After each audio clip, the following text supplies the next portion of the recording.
नमस्कार, मैं हूं शिल्पा। बी पॉजिटिव में आप सभी का स्वागत है। आज का हमारा विषय है मोटापा घटाने के लिए डाइट। आजकल हालांकि डाइट बहुत ही इन है, लेकिन उसका सीधा मतलब ये कहा जाता है कि भूखे रहो या फिर क्रश डाइट करो।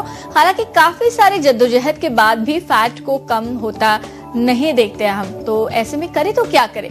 कौन सी चीजें खाने से मोटापा बढ़ता है? कौन सा खाना है सेहतमंद? क्या डाइट करते हुए पिज्जा या पास्ता बिल्कुल नहीं? क्या चॉकलेट्स और आइसक्रीम के बिना रहा जाएगा? कितने सारे सवाल, तो चलिए जवाब भी जानते हैं आज इसके इस खास पेशकश में।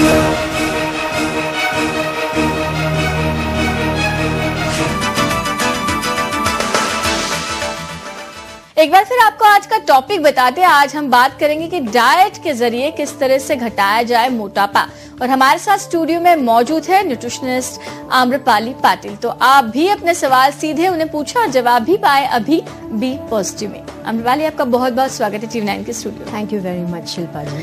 सबसे पहले आपसे जानना चाहेंगे कि क्या सिर्फ डाइट कर हम पूरी तरह से मोटापे पर कंट्रोल कर सकते हैं, काबू पा सकते हैं?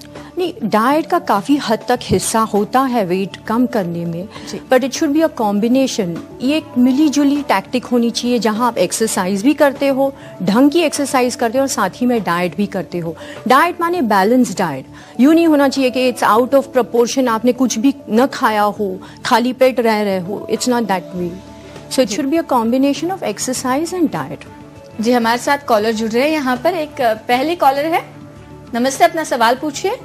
हाँ, मैं जानना चाहती हूँ। मेरा नाम रजनी है, मैं कोलाबा से बोल रही हूँ। मुझे जानना है कि मैं जब से वर्क करना शुरू किया है तो मेरे खाने पीने में जरूर टाइमिंग से बदलाव आए हैं और कुछ हद तक मेरा वेट गेन भी हो गया उस वजह से।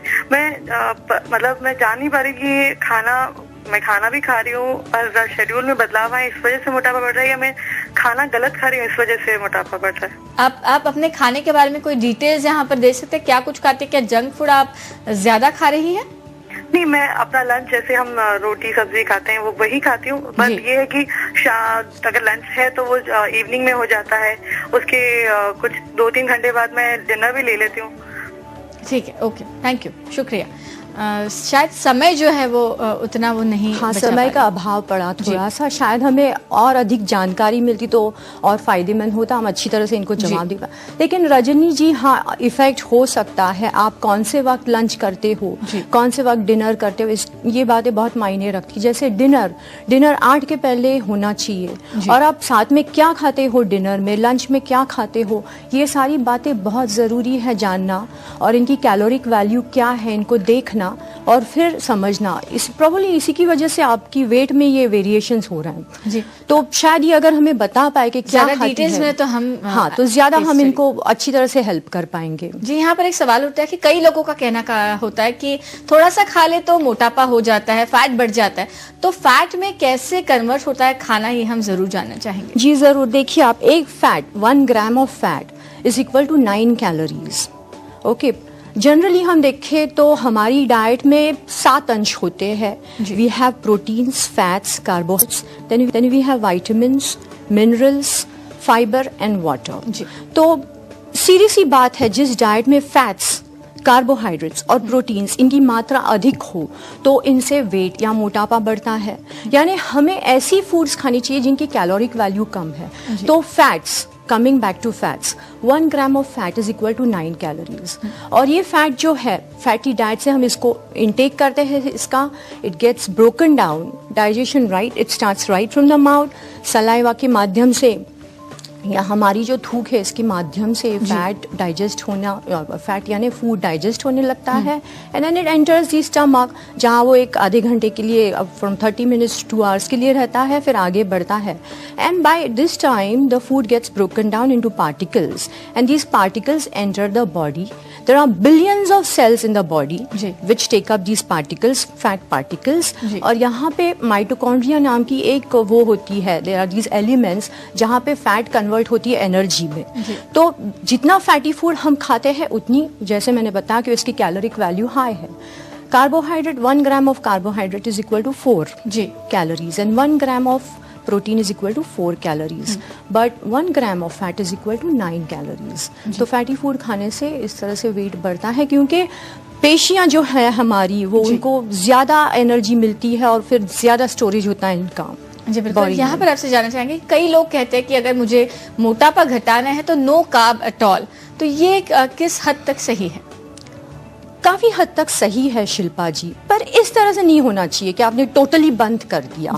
सेंसिबली लेना चाहिए और इंटेलिजेंटली इनटेक होना चाहिए कार्बोहाइड्रेट्स का। जैसे मैंने पहले बताया, ज्यादातर सारी न्यूट्रिशन की बुक्स में बताया गया है कि हमारा जो ब्रेकफास्ट है that should be rich in carbohydrates, यानी तब your body is preparing for the day, तो at this time you can have carbohydrates, but you should not go over the board. खाना है पर यूं नहीं कि चलो हाँ परोठे खा लिए, उस पे घी बटर लगा दिया जैसे हम इंडियंस करते हैं ज्यादातर अधिक मात्रा में, तो ऐसा नहीं करना है। ब्रेकफास्ट में आप ले सकते हो जैसे कॉर्नफ्लेक्स है या रोटी है या तो फिर पोहा है, या अगर आप नॉन वेज हो तो यू कैन हैव एग्स जिसका पीला निकाल दिया हो, या तो फिर एग वाइट्स का ऑमलेट बना लिया कम ऑयल यूज करके, you can have this. Lunch में एक रोटी होनी चाहिए और आपका जो डिनर है इसमें ज्यादातर अवॉइड करना चाहिए कार्बोहाइड्रेट्स, जैसे चावल है या रोटियां हैं, carbohydrates come from these.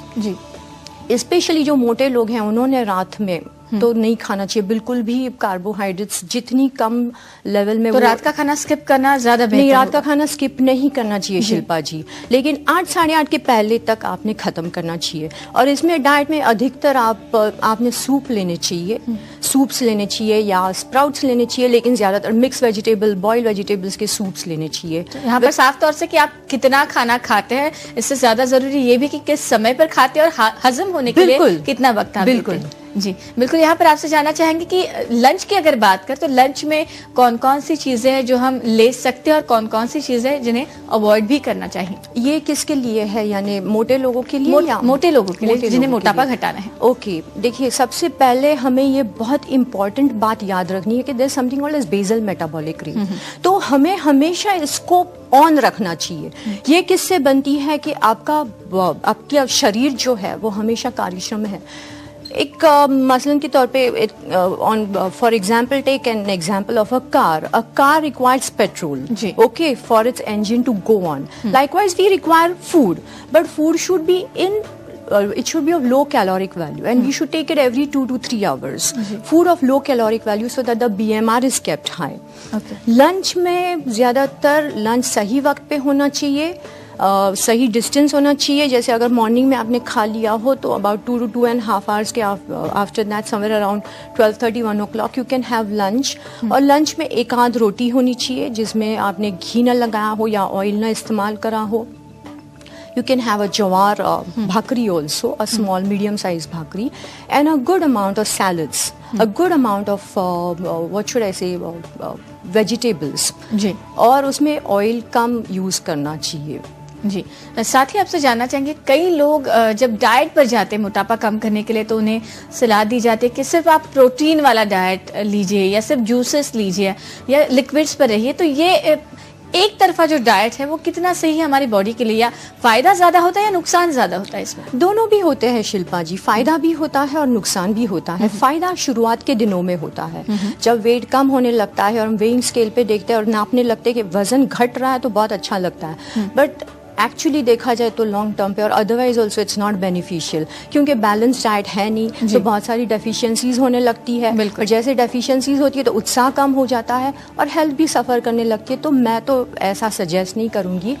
Diet should be balance diet which should have everything in proper shape, in proper form and proper